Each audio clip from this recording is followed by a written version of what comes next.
Let's start with Europe real quick because Jude Bellingham was officially announced as a Real Madrid player. I don't know if you saw the comments from Tony Kroos about basically. I guess they were. I think he just said this on his podcast, but he essentially said, "Oh, we had a player who we paid a lot and he like rested throughout his time here." Essentially, kind of throwing Eden Hazard under the bus, and some people sort of took it the wrong way, but also he's not 100% wrong. But now that Eden Hazard is not returning, so I think the idea was to sort of say that to maybe motivate Jude Bellingham, implying like, all right, you have to come here to work and we have to appreciate him. But Jude Bellingham going to Real Madrid, I think my first question, does this affect, and we'll talk about Mbappe, but does this have any effect? Is it more likely Mbappe to come or less likely because they're paying a lot of money, obviously, to bring him to Real Madrid?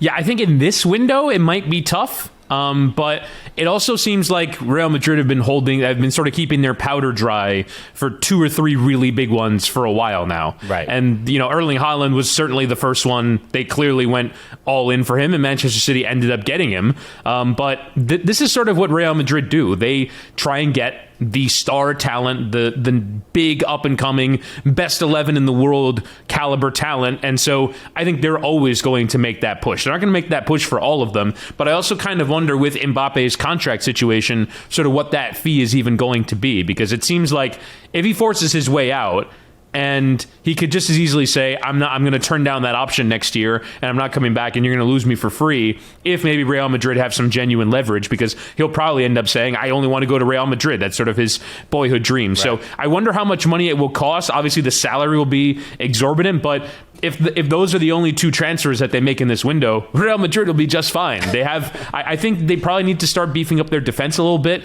They've kind of gone the free transfer route with the likes of Rudiger and the likes of Alaba.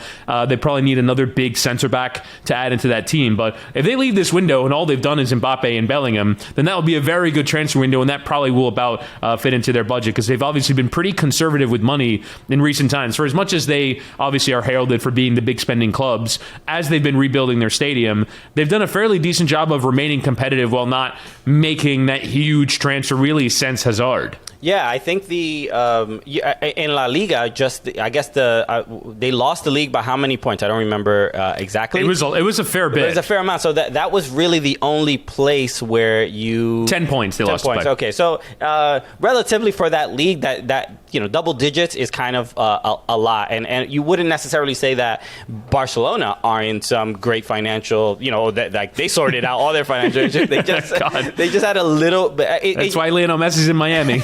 It's clearly the what is it, like the priority for Real Madrid seemed to me was that they thought they could probably win another Champions League, and obviously they just came across finally the buzzsaw that Manchester City was always supposed to be for the last 5 years. But that said, that they only accrued 78 points.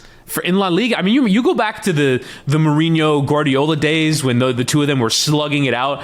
Each of them would get 100 points a season. Right. And Barcelona ended on 88, and Real Madrid ended on 78. They're not that strong, at least week in, week out. That's the thing that I don't really understand about Real Madrid, and I think it's sort of why their player-dependent strategy sometimes confuses me, because for me, their whole thing is we get big players, and that's what we do, but they've never really gone about building a philosophy in terms of this is who we are, this is, we build this particular style of play, it's built to be better than the best teams. And so you see them go into a semifinal against Manchester City and get run over, and you kept waiting for them in that semifinal second leg to turn it on and be Real Madrid and be a team that can be lethal and incredibly quick on the counter, but they didn't have any attacking ideas for the whole of that second leg. And I just sort of wonder, yes, Bellingham will help, but they already had a great midfield, and they've already got, Tchouaméni, Camavinga, Bellingham coming through. They should be a spectacular team that every single week is destroying teams in La Liga. And I felt like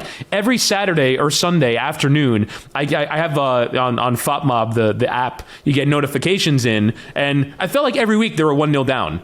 After 20 minutes. Oh, yeah. They don't bring it every week.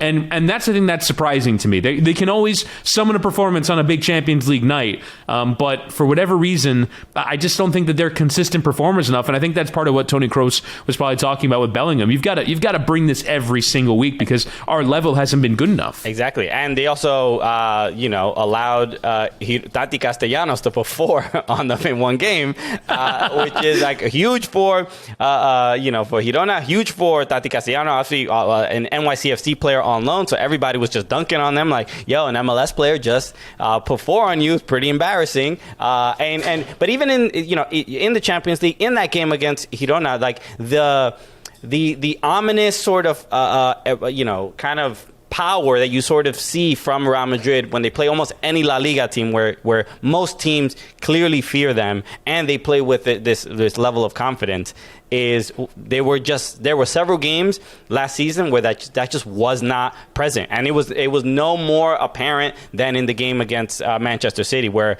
there's whether home or away, there's rarely an instance where Real Madrid can't figure stuff out, where Vinicius can't kind of get by, and he couldn't get by Kyle Walker. He couldn't complete 5 passes in a row. Like, never mind actually threaten Manchester City. It was surreal. There was just a wild lack of confidence. So I don't know if it begs the question about like anything going on sort of behind the scenes or whatever. But it was definitely a rough season. And also Vinicius Jr. dealing with monkey chants, so many games, and all this other stuff. So it was disappointing to say the least.